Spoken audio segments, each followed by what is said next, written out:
Yeah, hibernation season is over, and so I'm back to my cannabis season. Come on, boys, let's go for a walk.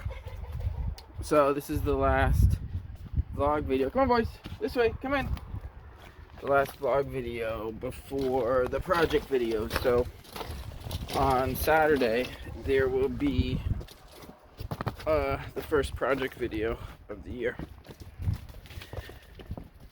And there's just a few things that I wanted to talk about now, because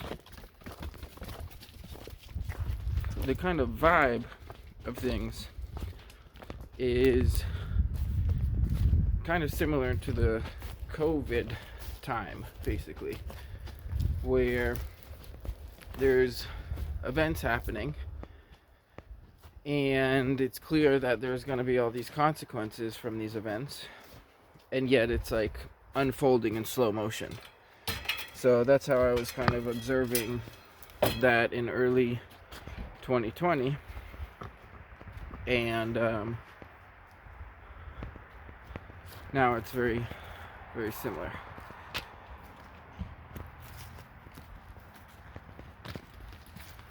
This time it's warfare, basically. So in the last 24 hours there was like 2 C-130s that were blown up, and apparently 4 helicopters.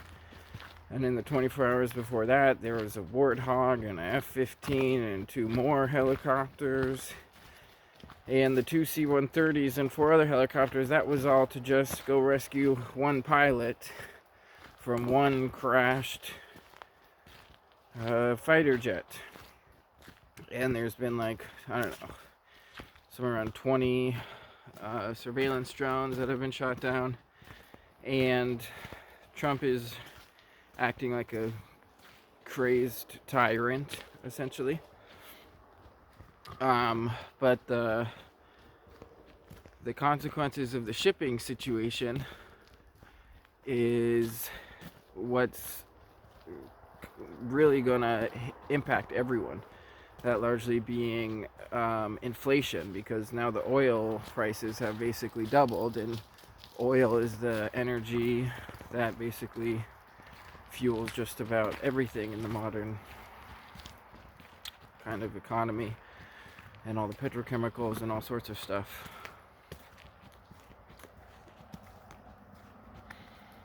And so it seems like a situation where, like, some countries, they're having like stay-at-home orders similar to what happened in COVID, but now for fuel reasons, for the reasons of fuel rationing. They say don't leave your house and work from home. And the last time there was a kind of fuel Hormuz shutdown crisis like this with Iran, there was fuel rationing where you could only get like fuel every other day or something like that, depending on your, I don't know what the reasoning was, or whether it was your social security number, your license plate, or something, as far as who can get oil and or gasoline on what day. You can see on the road here the gray rocks being all the road maintenance that I've done in the last week, basically. I got I'll try not to get into too much stuff about the projects because that'll be in the project video, but I didn't show any of the road maintenance stuff. But there's a reason I did the road maintenance, so that a big delivery truck for materials could come in and have minimal effect on the road, as well as it benefits all of the residents and everyone who uses the road to not have potholes and puddles to go through, but instead to be all smooth. But here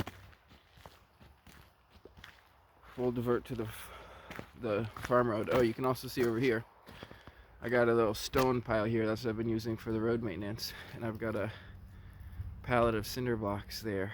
You can kind of guess how those two combine. Come on, boys. Yeah, good boys. Benedict is the white and black one, and Han is the golden boy. Go, boys. So the whole situation in Iran is really kind of, it's just a complete lack of strategy, and it's I don't know. I'm glad to have all the materials, pretty much all the materials I need for the season. And yeah, the book that I'm reading right now, it's the last book in the James Clavell Asia series, and it's called Whirlwind, and it's all about the revolution in Iran when they threw out the foreigners and Khomeini took power. And I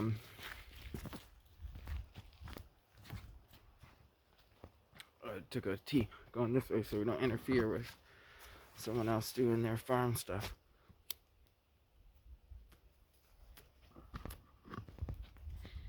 And it's Easter, by the way. Happy Easter.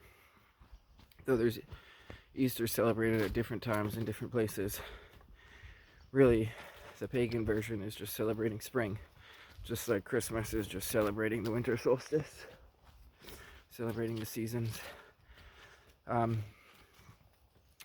So, I don't know, just reading this book is giving me a lot of perspective about that Iranian Revolution and the different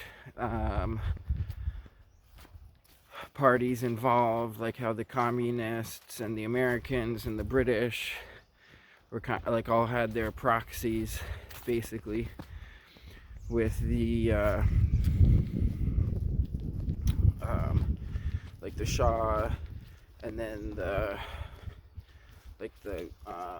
Marxist people, revolutionaries, and then the communists, or I guess those are the same, and then the Islamic revolutionaries, and how they would like fight each other to control Iran, and how powerful Iran was at that time, and how it dominated the oil trade. And I mean, all throughout history, Iran has played a major role. They were some of the first ones to use arsenic as poisoning, which is another tangent I've been looking into.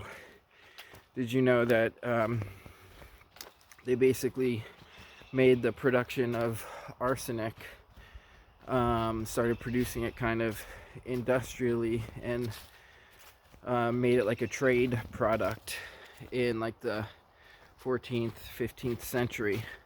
And then it became basically monopolized by these chemist people. And it's right around the same time. So if you got a whole bunch of arsenic, one thing that arsenic is really good at is poisoning wells.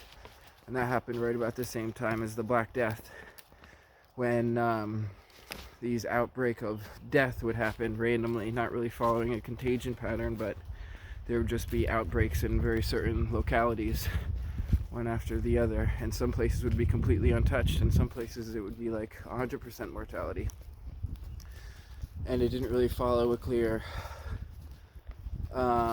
outbreak as far as you would think of it as far as contagion, but it's a lot closer to what it would look like if the wells were poisoned. And coincidentally, perhaps, the symptoms of arsenic poisoning and the Black Death are basically the same thing. So I got onto this whole arsenic poisoning thing, learning a lot about arsenic poisoning and in relation to Ethan Allen and how he died. And there's a long history of it. They say it comes from, or they came to Europe from Crimea, they say, in the 14th century, or the 13th.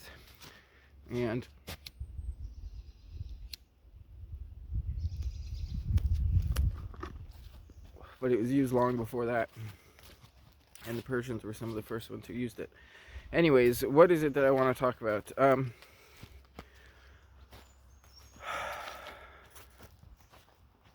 Well, there's a lot of directions I could go. I guess the current events are a big one, because what we're seeing now, it's like my perspective on it is that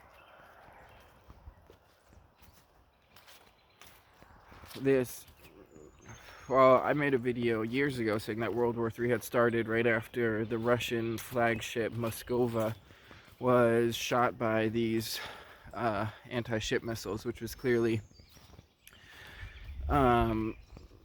only resulted from the NATO countries sharing intelligence with Ukraine. So Ukraine versus Russia was, like, at that point, from my perspective, became a world war, and then Russia got all these allies, including Iran and North Korea, and Ukraine had all the NATO countries, and then it's just continued to expand, and the whole issue with Venezuela and Syria and those coups.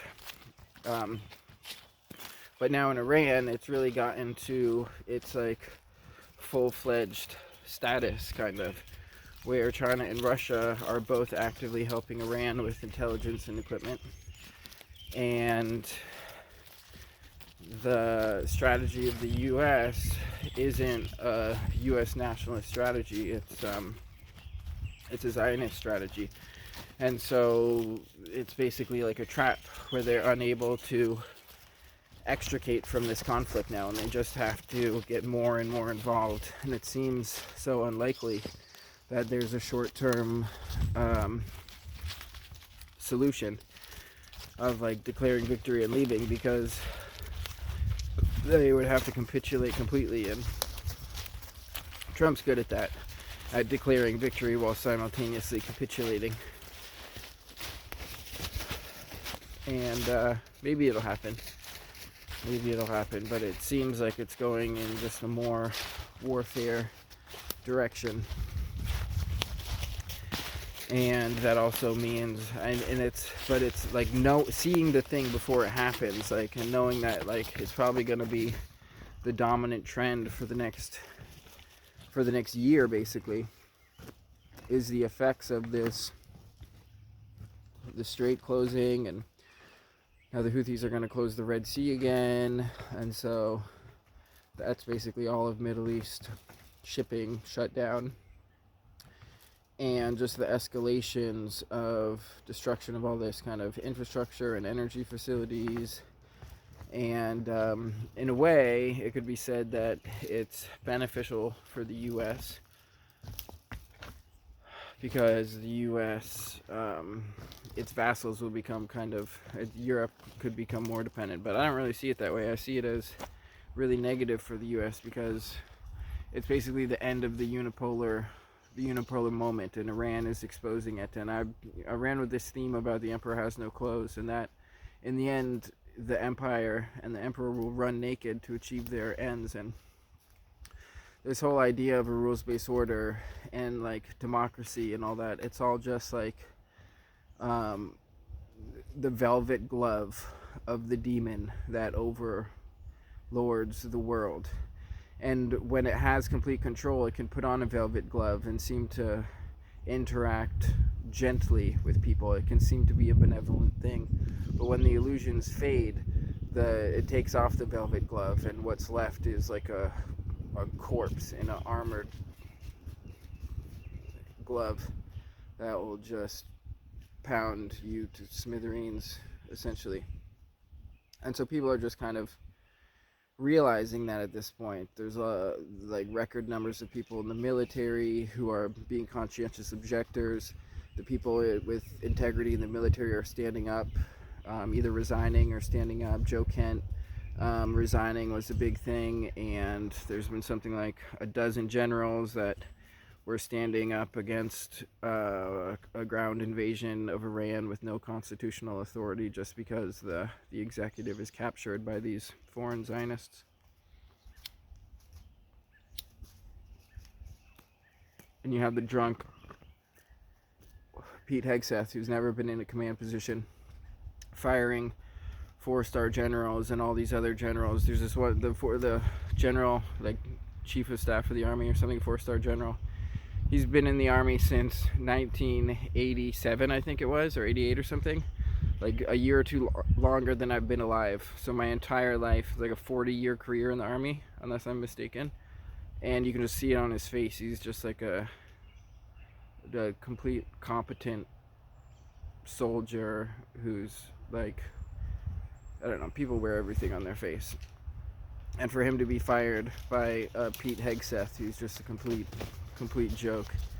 It's just the state of affairs, and Trump declaring victory 5 times as he's begging other countries to help, and like threatening Iran if they don't do this, then he's he's really going to start the bombing campaign. It's like ultimate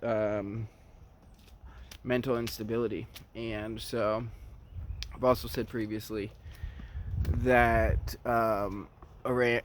Trump is going to be, I mean, he's a traitor, and he's going to be punished as a traitor because he's not serving the interests of the American people, but instead is serving these foreign powers who have him blackmailed. And he's all about his ego, so like he'll throw everyone to the wolves for his own ego, so he's not exposed for the control files of what he's done in the past, the people that he's killed, and the women and children that he's tortured and abused, and everything that's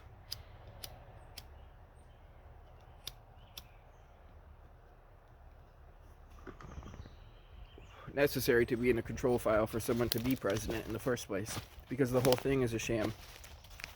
But the good thing is that when the velvet glove comes off and the emperor is naked, the empire is naked, and it's shown that it doesn't care about any rules-based order, about any laws. It's just about power and dominion and domination, and that's the way that it's always been. And many people have just lived in an illusion since World War II that it's anything different. And the silent generation is like the last generation that actually knows anything different. And yet, I think that's like the World War II generation.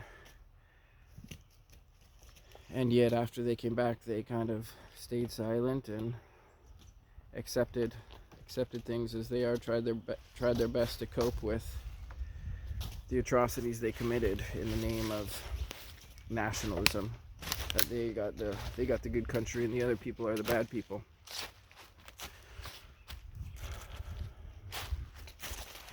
So what value can come from me saying this and you listening? I guess it's just a good time to have your assets outside of a system that's based off of confidence. The whole dollar-based system and debt-based instruments, whether it's the stock market or bonds or cryptocurrencies or any of these kind of, even money in your bank account. The idea that the US dollar has any value. A great exercise, which probably no one will do listening to this except for maybe one person, is to buy $100 of nickels.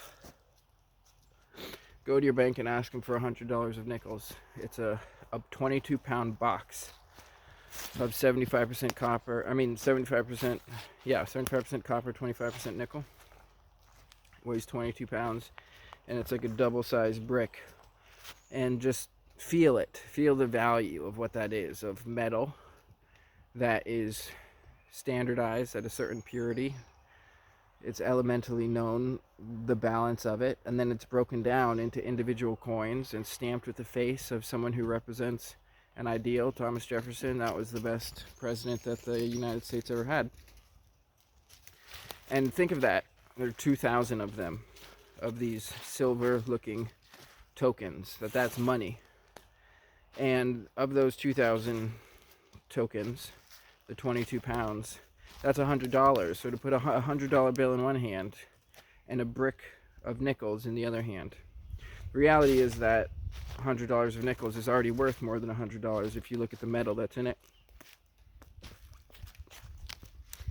which is a sign of a failing empire, because inflation has already taken such a toll that the metal value in the currency is worth more than the currency itself. So it's in people's interests to melt the currency, because you can get more for the metal itself, and therefore the country, or the nation, not the country. The country is the land. The nation is the group of people that forms a corporate entity, a dead entity, and like a giant collectivized zombie goes around and wages war on the world and steals from all the people who live in the country.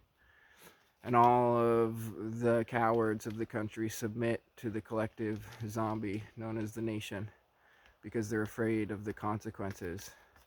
And yet all good stories are no, not all good stories, but many of the good stories are just simple people of the country who refuse to submit to the evil empire, like Lord of the Rings or the Wheel of Time, or anyways, there's lots of stories like that. Because it's the simplest act to just say no and to not submit and to force the empire out of its places of power and into the country where it doesn't belong. Because everything in the country is natural and it's all revolutionary. Everything in nature revolves around something else. It's not self-centered. There's always a bigger thing to revolve around. The earth dominates us, and yet the earth is revolving around something greater, is revolving around the sun. And the sun gives us all life, and yet the sun revolves as well and is moved by greater forces than it. It's only the people in their egocentric, self-centric ways that are counter-revolutionary, thinking that they are the center of everything, as opposed to one revolving little piece in a greater natural plan. And when people adopt this counter-revolutionary ideology, they are against nature, they are against Christ, and they have to live in sterile environments. And then they collectivize, they urbanize in these sterile environments, and they become like a sickness upon the face of the earth. The whole idea of sickness is just about as flawed as the whole idea of government. What you think it means to be sick is about as far from truth as your conception that the government is something that's benevolent, that's in your interests, that has your interests in mind. Both complete falsities. But I won't give you all the right answers. And I don't have all the right answers. I just have one experience of life. And I'm entirely ignorant and a fool going on my way. And we'll proceed upon our way. Because before you know it, there might be some kind of food for Easter. And I was telling I'm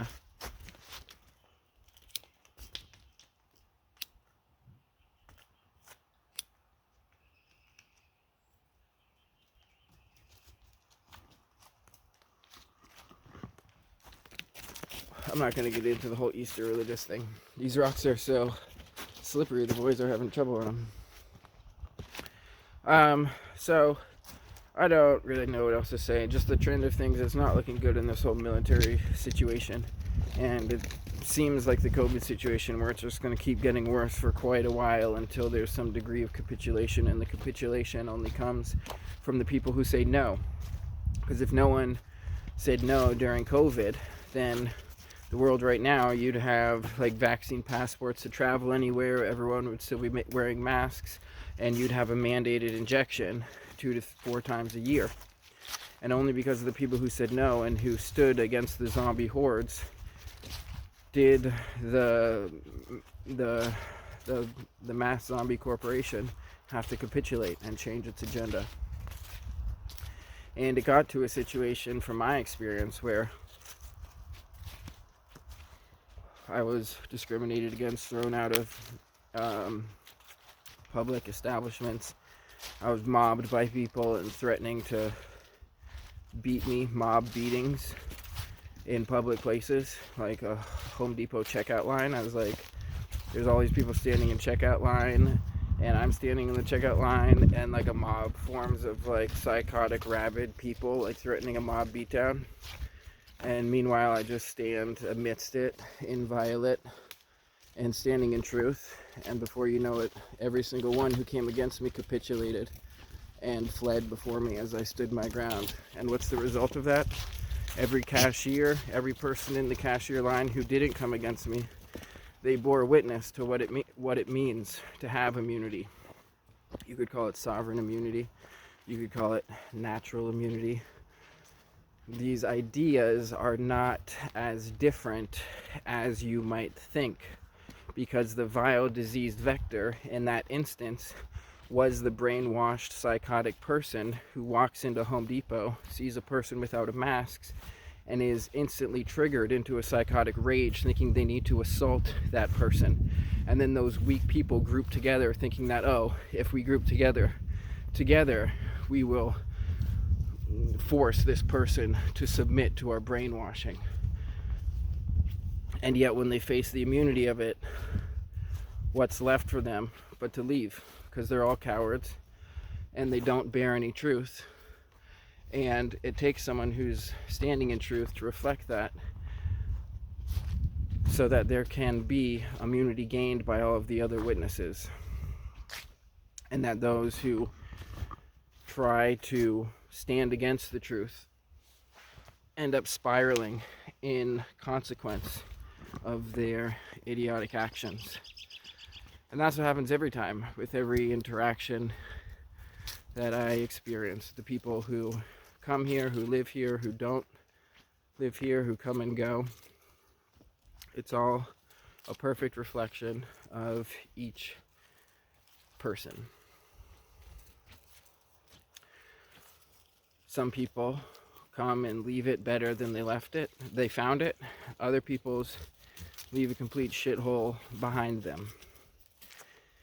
And by being exposed to the variety of people, can we gain immunity? Because it would be wonderful if everyone was positive and revolutionary. But in reality, not everyone is. And therefore, if you don't face the ones who aren't, and you don't develop immunity, then you will always be subservient, subjugated by those other people, to those other people. And you could be in a situation where you're drinking poisonous water and someone else is gaslighting you and saying it's God's wrath.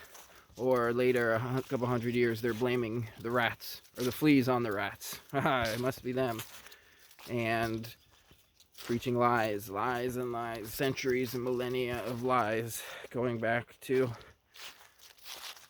the person that Easter is supposedly about.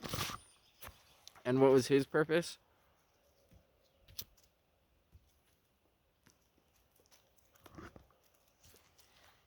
Well, as a good disciple of John, he learned how to exorcise demons, and his whole purpose was going into the darkest places and exorcising demons. And if you read the very first Bible, you'll see that's what the whole story is about.